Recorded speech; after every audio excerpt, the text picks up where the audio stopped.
pokok nih untuk pelajari tentang cash pro atau kesehatan reproduksi, yang mana itu juga Kristi dapatkan ketika belajar di kampus di STIKA Sersi Mataram.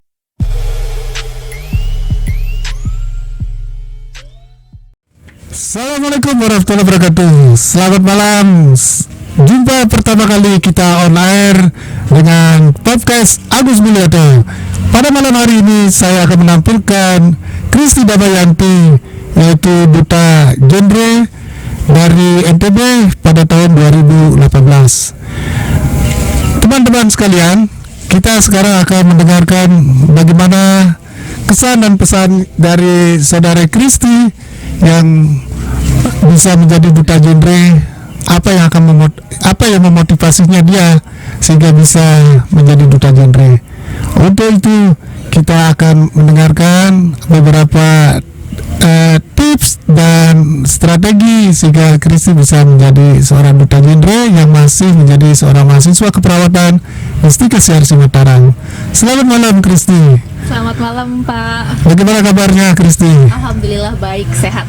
Terima kasih ya sudah bisa hadir di podcast Agus Mulyato ini, di mana podcast ini akan menghadirkan Kristi untuk bisa sharing wawasan dan ilmu menjadi seorang duta genre yang sehari-hari sebagai mahasiswa di keperawatan.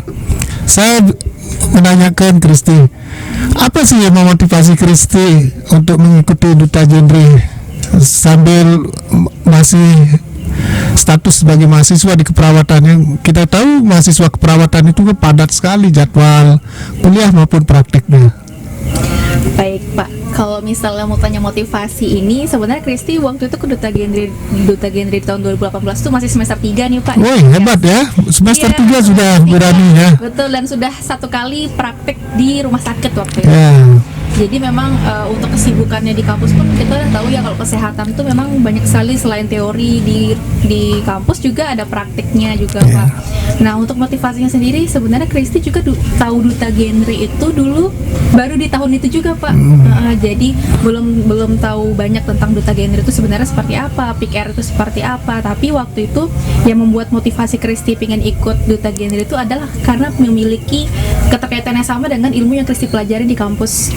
Oh begitu ya. Jadi yang mendorong ini karena kebetulan Kristi sebagai mahasiswa kesehatan, khususnya di keperawatan ya. Betul Pak, betul. Menarik sekali ya. Iya, jadi karena di duta genre itu kita ada materi yang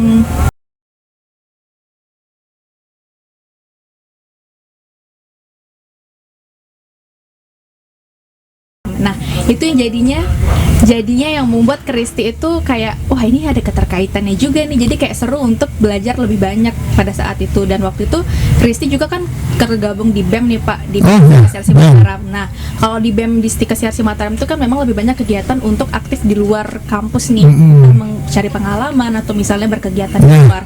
Dan Kristi rasa pada saat itu semester 3 itu kan masih ibaratnya masih baru nih Pak ya, masih baru menjadi mahasiswa.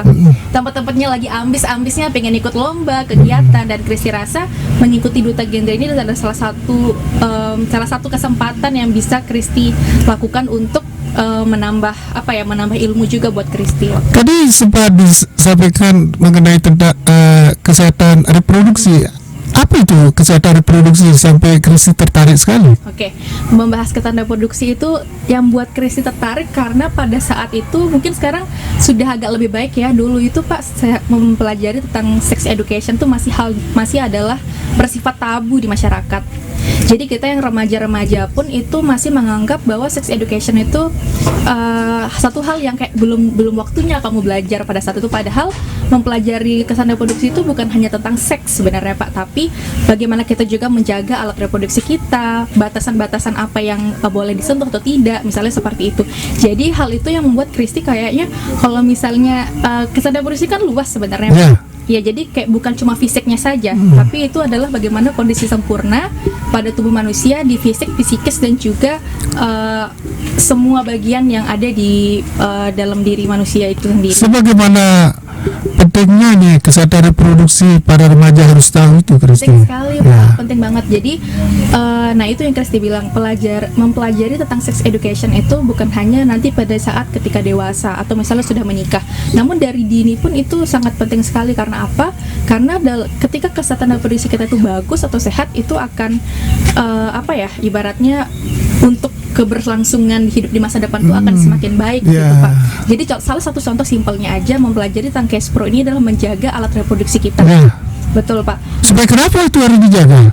Supaya sehat, Pak. Jadi Oh, gitu ya. Jadi karena kita melihat ini permasalahan latar belakangnya dulu nih, Pak ya. Iya, iya. Kita ini kemarin, maksudnya Indonesia ini ibaratnya ada kasus permasalahan remaja 3 terbesar. Iya. Itu adalah pernikahan usia anak. Di tempat kita ini pernikahan anak masih tinggi ya? Di Nusa Tenggara Barat, Pak. Wah, Jadi di Indonesia. sangat luar biasa ya. Iya, jadi di Nusa Tenggara Barat pun pada saat 2018 kemarin, NTB ini data IPM-nya masih di peringkat 29. Dari 34 provinsi. dari 34 provinsi ya. Masih merah ya ibaratnya Iya. Indonesia gitu. Dan waktu itu selain pernikahan usia anak ada juga seks pranikah dan ada nafza. Nah, kalau misalnya kita melihat poin yang pertama sama kedua itu berkaitan banget sama kesehatan reproduksi. Iya, iya. Tuh, iya. Jadi nah, bagaimana cara kita supaya meminimalisir angka dari peningkatan pernikahan usia anak dan juga kasus seks pranikah itu adalah salah satu paling dasar adalah tahu pentingnya kesehatan reproduksi, Pak. Kalau yang pertama itu ada seleksi administrasi, Pak. Yeah. Jadi kalau seleksi administrasi itu selain mengirimkan data kayak CV lah ibaratnya ya, terus juga pengalaman organisasi, pengalaman prestasi dan juga ada kita diminta membuat esai, Pak. Esai. Esainya apa dibuat itu? Esai waktu itu ada tiga Yeah. diajukan. Itu adalah motivasi kamu menjadi duta, kontribusi kamu yang udah kamu lakukan tuh di remaja seperti apa, Yeah. kayak gitu. Nah setelah itu pengumuman lolos ke tahap interview atau Yeah, yeah. wawancara. Nah di situ tempat paling banyak di ini, Pak. Digali ya, Iya. digali potensi kita, Iya. motivasi kita di sana ya. Betul. Siapa yang interview pada saat itu? Pada saat itu yang jadi juri 3 orang. Dari mana jurinya? 1 orang dari BKKBN, 1 orang dari psikolog, dan Oh, juga maaf Pak, yang 2 orang dari BKKBN, 1 dari Duta Genre sebelumnya atau alumni Duta. Terus bagaimana dukungan dari keluarga maupun dari kampus pada saat Kristi sudah tahu, mendaftar itu? Jadi sebenarnya Kristi daftar Duta Genre itu pertama kali masih belum banyak yang tahu nih Pak, termasuk gitu, keluarga ya. maupun juga dosen-dosen. Jadi waktu keterima di seleksi administrasi, baru waktu itu menghubungin karena mau pengajuan surat dispensasi dan Oh, ya. surat rekomendasi. Ya. Jadi pada satu Jadi baru- suka tidak suka keluarga Iya. maupun kampus akhirnya tahu ya. Betul, karena Nah, bagaimana kesan setelah ditahu itu? Apakah diberikan support Iya. atau motivasi atau dapat bantuan apa lagi gitu? support banget Pak. Jadi kalau misalnya kalau dari rumah sih pasti, kalau dari keluarga Iya. support ini Siapa yang paling mendukung di keluarga itu? Apakah ibu atau ayah?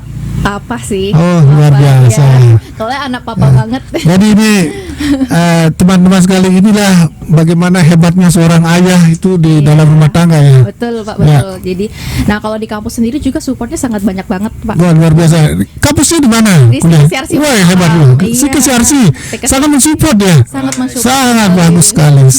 Saya kepingin sekali nanti jumpa sama dosen-dosennya di RC ya. Karena soalnya kalau CKCRC Mataram ini Pak, dia itu benar-benar mau apapun jenis lombanya, kegiatannya, acaranya dia sangat-sangat mensupport Wah, mahasiswa. luar biasa. Jadi Iya. bersyukur Kristi bisa kuliah di CKCRC Iya. Mataram ya. Bersyukur banget Wah, Pak. luar Nggak salah biasa. sekali. Siap. Terus, Jadi, ya. Iya, jadi awalnya dulu kenapa nggak berani bilang waktu tahap pertama Iya. kali itu sebenarnya karena malu kalau nanti gagal. Oh, gitu. Maksudnya tahap pertama aja udah gagal tuh. Iya, iya, iya. Jadinya waktu tes kedua baru berani bilang sama kampus. Iya, Akhirnya waktu iya. itu benar-benar disupport, dibikin surat rekomendasi, ditanya apa perlunya ini. Bahkan kan kita langsung dibagikan pembina waktu itu. Wah, luar biasa ya. Iya, Sampai disupport dikasih ke pembina ya. iya, jadi waktu itu Wah, luar yang- biasa sekali di yang- kampusnya.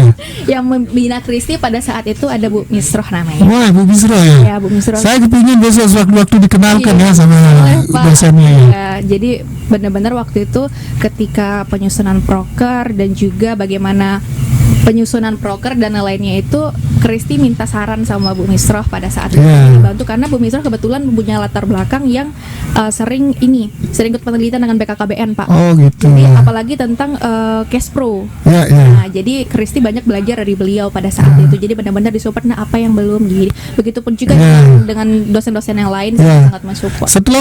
Setelah ikut wawancara dan dinyatakan menang, apa yang Kristi lakukan setelah menjadi duta genre ini? Ini yang setelah mendapatkan juara Ya, satu ini. juara 1 ya. Oke, yang mendapatkan juara 1 itu sebenarnya tugas yang paling utama adalah kita berangkat ke nasional, Pak. Nah, tapi Ya. dari jangka dari kepilih jadi juara 1 provinsi ke nasional itu kita ada ibaratnya turun ke masyarakat, turun ke remaja langsung. Apa yang dilakukan pada saat turun di remaja itu? Jadi sosialisasi sebenarnya. Sosialisasinya apa diberikan? Jadi materi genre itu banyak Pak. Iya. Materi genre itu tentang PUP, pendewasaan usia perkawinan, 21 yang menikah usia idealnya itu ada 21 untuk wanita dan 25 untuk laki-laki. Ada materi cash pro, ada life skill dan sebagainya.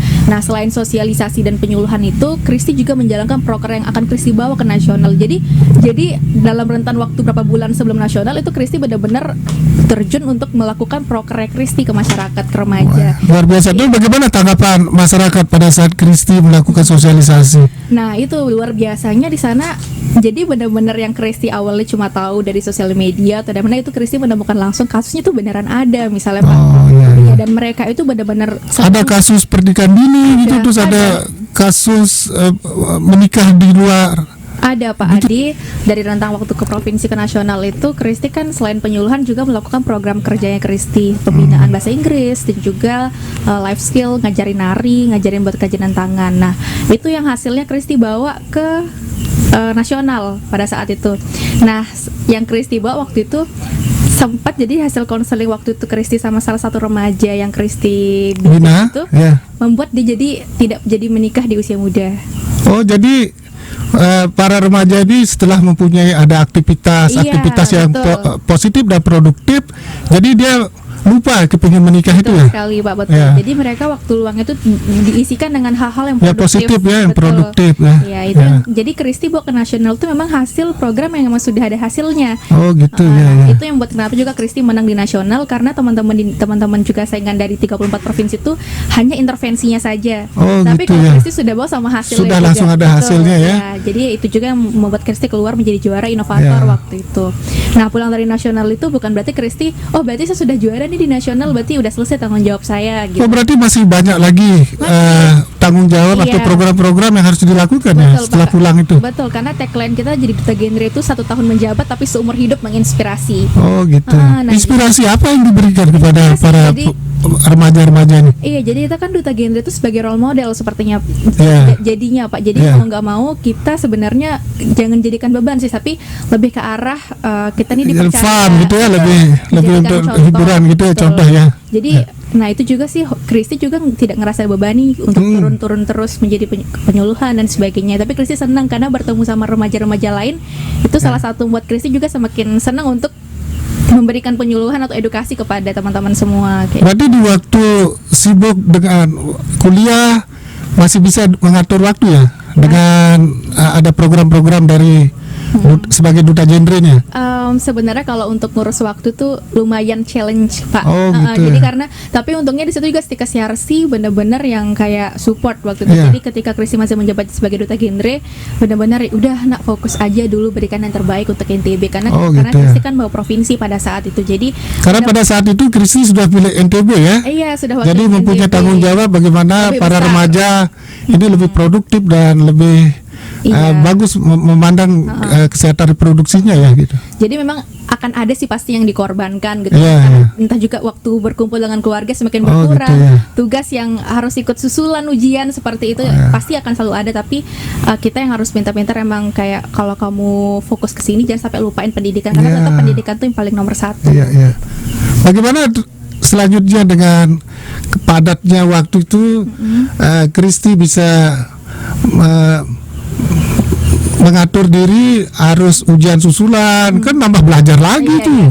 Jadi memang ini Iya. salah satu juga keuntungan Kristi menerapkan schedule hariannya Kristi. Jadi Pak, Oh, gitu jadi itu ya. yang sampai sekarang kalau Kristi juga sosialisasi turun ke remaja, Kristi tuh selalu kasih tahu sama teman-teman kayak kalau misalnya dari sekarang kita sudah terstruktur, kita 5 tahun ke depan menjadi apa, 10 tahun ke depan menjadi apa, atau misalnya yang paling sedikit nih dalam seminggu ini kita schedule ngapain aja, itu pasti akan terstruktur Pak. Nah contoh nih Kristi misalnya dalam satu hari nih, misalnya hari Senin Kristi pagi harus ke kampus, tapi nanti siang ada sosialisasi nih kayak Iya. gitu. Jadi Kristi harus ini. Jadi kalau pagi tuh benar-benar fokus dulu di kampus. Nanti pulangnya itu siapin untuk sosialisasi dan sebagainya. Misalnya malamnya kita harus belajar dulu. Oke, malam karena besok kita pagi mau kampus nerima ilmu. Berarti malamnya saya pelajarin dulu materi untuk sosialisasi di siangnya. Jadi benar-benar udah terstruktur. Emang awalnya susah, tapi lama-lama tuh jadi terbiasa gitu. Berarti double ya belajarnya. Double. Belajar di materi di kampus sama belajar untuk materi sebagai duta genre ya. Iya betul. Saya luar biasa Kristi bisa mengatur waktu nih. Iya. Saya sangat bangga dengan dedikasinya Kristi. Iya. Sebagai seorang mahasiswa masih bisa meluangkan waktu untuk membantu pemerintah untuk bagaimana remaja-remaja NTB khususnya dan Indonesia secara umumnya lebih produktif dan lebih sehat nantinya ya. Jadi itu yang motivasi Kristi sampai hari ini masih menyenangi di kelompok Pick R dan di genre ini ya. Iya betul Pak. Jadi sebenarnya genre ini bisa dibilang sebagai pintu utama Kristi semakin melihat mengenal dirinya Kristi. Jadi gitu kemarin ya. waktu menang di provinsi juara 1 terus di nasional juga menang dapat juara, Kristi bukan berarti ngerasa cepat puas Pak, tapi makin ambis lagi kayak pengen ikut lomba-lomba yang lain lagi gitu. Iya, jadi kayak semakin termotivasi lagi gitu. Berarti ini akan memberikan tantangan ke depan. Kristi ini akan lebih banyak untuk mencoba sesuatu yang baru ya. Iya, betul. Semoga ini akan menjadi inspirasi kaum remaja NTB dan di Mataram khususnya ya. Iya, Pak. Terima kasih ya Kristi atas waktunya bisa hadir di podcast pertama kali on air ini. Semoga nanti ini akan memberikan inspirasi kepada teman-temannya Kristi dan khususnya pada remaja di NTB dan Indonesia nantinya. Terima kasih ya sekali lagi dan sukses selalu ya. Semangat. Terima kasih Bapak.